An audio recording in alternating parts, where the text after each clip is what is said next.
सोचिए, एक महिला जिसका पति यह दुनिया छोड़ चुका है, सपने तो टूट ही चुके हैं, लेकिन उसके पास सिर्फ एक आखिरी ऑप्शन बचता है, उसका मायका।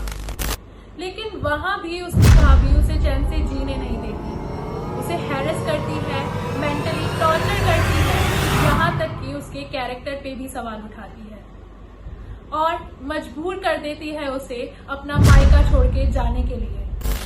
क्या एक औरत का उसके पैटर्नल होम, उसके मायके में रहना इतना बड़ा जुर्म है? क्या उसका कोई लीगल राइट नहीं अपने मायके में रहने का? आज इसी क्वेश्चन का सवाल ढूंढने के लिए हमने एक लीगल एक्सपर्ट को बुलाया है। जो भी महिला ऐसी परिस्थितियों से गुजर रही है और अपना स्टैंड लेना चाहती है, वह हमारी वीडियो आगे तक जरूर देखें।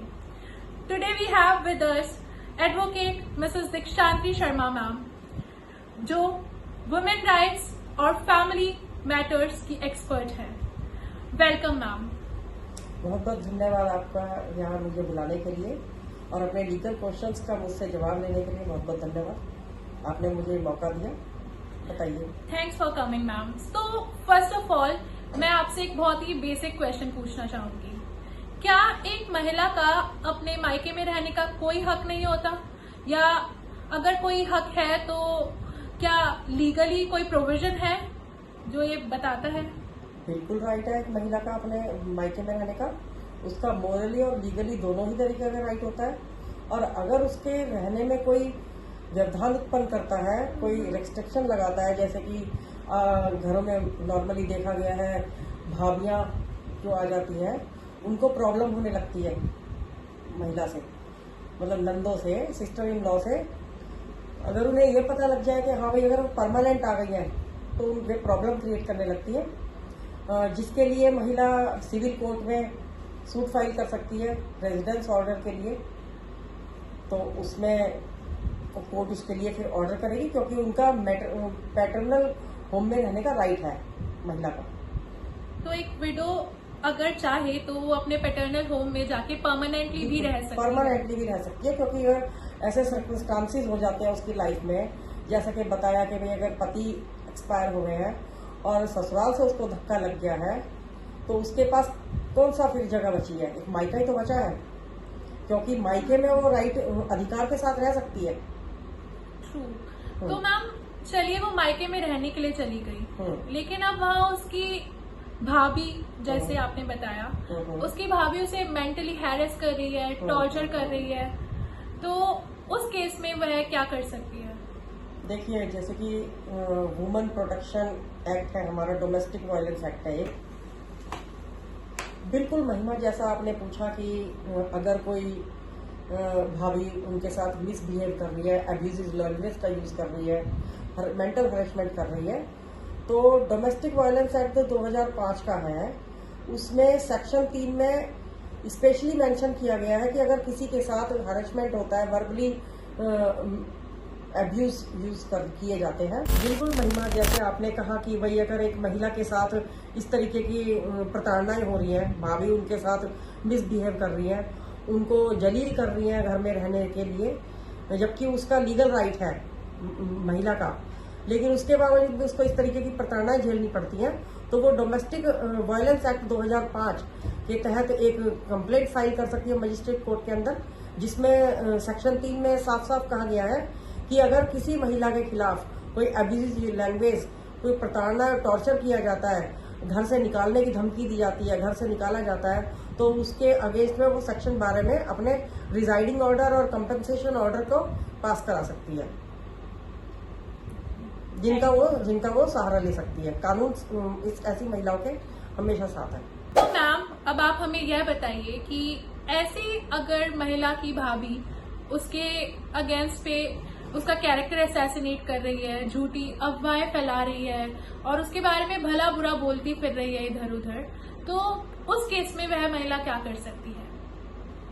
उस केस में डिफेमेशन का केस सूट फाइल कर सकती है, ठीक है, कोर्ट में, मजिस्ट्रेट कोर्ट में महिला। आईपीसी के अंडर जैसे कि 499 और 500 में पहले केस दर्ज होता था, अब बीएनएस के सेक्शन 356 के अंडर मजिस्ट्रेट कोर्ट में अपना डिफेमेशन का सूट ला सकती है महिला। और किसी को भी ऐसे झूठी अफवाहें फैलाना और झूठी कैरेक्टर एसोसिएशन करना किसी के बारे में, वो सब गलत है। और इसमें कानून जो है, अगर जुर्म साबित हो जाता है तो जेल तक हो सकती है, 2 साल की जेल और जुर्माना दोनों हो सकता है। जी मैम, मतलब यह करना एक क्राइम है। हाँ जी, बिल्कुल क्राइम है। चलिए फिर हम नेक्स्ट क्वेश्चन की तरफ चलते हैं। हम्म। अगर भाभी फिजिकली टॉर्चर कर रही है, हैरेस कर रही है, मेंटल टॉर्चर कर रही है, तो उस केस में क्या डायरेक्ट एफआईआर लॉन्च हो सकती है?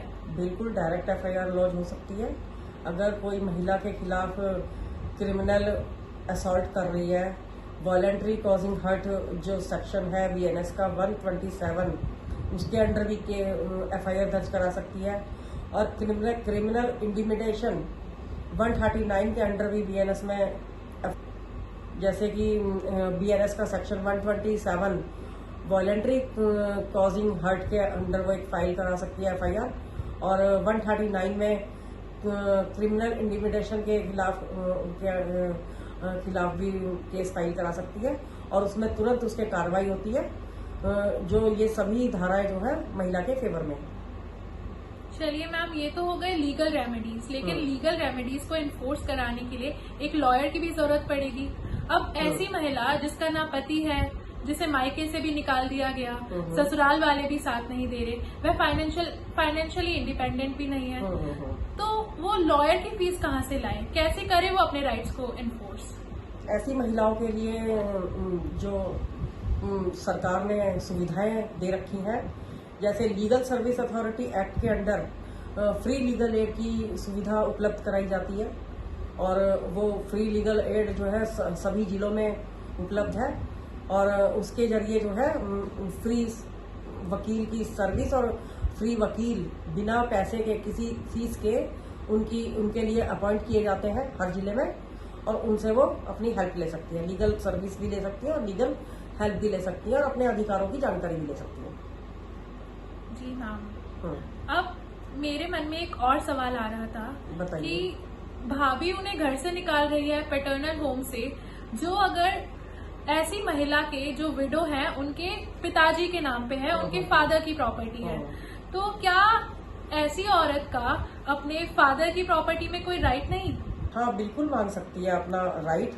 हिंदू सक्सेशन एक्ट 2005 के अमेंडमेंट के तहत जो डॉटर का राइट होता है वो बराबर का होता है और कोपार्शनर होती है, उसमें डॉटर इक्वल राइट होता है डॉटर का भी।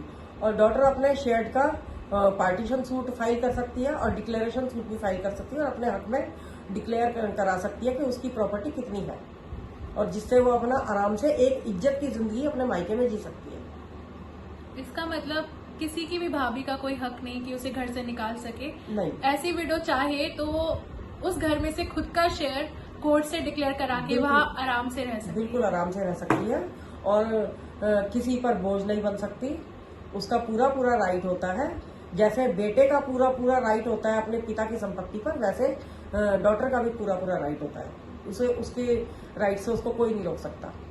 जी मैम, इसका मतलब यह है कि हस्बैंड की डेथ के बाद एक औरत की जिंदगी खत्म नहीं हो जाती, उसके लीगल राइट्स, उसके कानूनी अधिकार खत्म नहीं होते, वह हमेशा रहते हैं। बिल्कुल मैम, हम चाहते हैं कि आप ऐसी विडोज, ऐसी महिलाएं जो यह सब सह रही हैं, they are going through all this, we want कि आप उनके लिए 4 मोटिवेशनल शब्द जरूर बोलें। बिल्कुल, ऐसी महिलाओं को अपनी डिग्निटी और रिस्पेक्ट के लिए आवाज उठानी चाहिए और ये नहीं सोचना चाहिए कि हम तो बेसहारा है और परेशान है, दोनों तरफ से धक्का लग गया है तो हम समाज में बोझ है। आखिर उनको भी अपनी जीवन को एक डिग्निटी के तरीके से जीने का हक होता है और उनको कोई उंगली ना उठाए, उनके कैरेक्टर पर कोई सवाल ना खड़ा करे। किसी को किसी के कैरेक्टर पर उंगली उठाने का कोई अधिकार नहीं होता है। सबको सम्मान पूर्वक जीने का अधिकार होता है और अपनी आवाज जरूर उठानी चाहिए कानून में, जिससे कि ऐसी महिलाएं जो उनकी कैरेक्टर पर कीचड़ उछालने की कोशिश करती है उनको मुंहतोड़ जवाब दिया जा सके। जी मैम, चाहे वो भाभी हो, चाहे वो इन लॉज हो, चाहे वो सिस्टर इन लॉ हो, चाहे वो कोई भी हो रिश्ता, कोई भी रिश्ता हो, किसी को किसी के बारे में अपशब्द बोलने का कोई अधिकार नहीं है। कानून सबको प्रोटेक्शन इक्वल देता है। जी मैम, तो इसी के साथ we would like to conclude our discussion here today. अगर आप लोग किसी ऐसी महिला को जानते हैं तो उसके साथ यह वीडियो जरूर शेयर करें, अपने कानूनी हक को जानें और उसके लिए खड़े हों। अगर आपको ये वीडियो अच्छी लगी तो इसे लाइक करें, नीचे कमेंट सेक्शन में अपने थॉट्स बताएं। कोई ऐसा टॉपिक जिस पे आप इन्फॉर्मेशन चाहते हैं वह वहाँ पे कमेंट बॉक्स में जरूर शेयर करें और हमारे चैनल को सब्सक्राइब करें, क्योंकि हम वापस आएंगे एक ऐसे ही लीगल प्रॉब्लम को लेके उसकी रेमेडीज के साथ।